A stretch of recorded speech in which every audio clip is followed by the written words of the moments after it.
দ্রুত সময়ের মধ্যে মহা শক্তিশালী ঘূর্ণিঝড়ের রূপ নিয়েছে হ্যারিকেন অ্যারিন।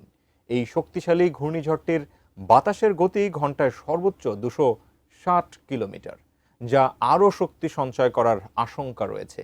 ঝড়টি উপকূলীয় অঞ্চলে প্রাণঘাতী ঢেউ ও রিপ কারেন্ট সৃষ্টি করতে পারে বলে জানিয়েছেন আবহাওয়াবিদরা। মহা শক্তিশালী ঘূর্ণিঝড় নিয়ে আরও জানাচ্ছেন শেখ ফরিদ।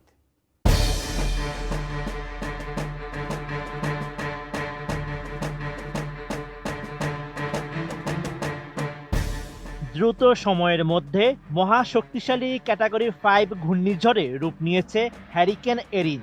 এর স্থায়ী বাতাসের গতি ঘন্টায় সর্বোচ্চ 160 মাইল বা 260 কিলোমিটার, যা আরও শক্তি সঞ্চার করার প্রবল শঙ্কাও রয়েছে। এক প্রতিবেদনে এমন তথ্য জানিয়েছে ব্রিটিশ সংবাদ মাধ্যম বিবিসি।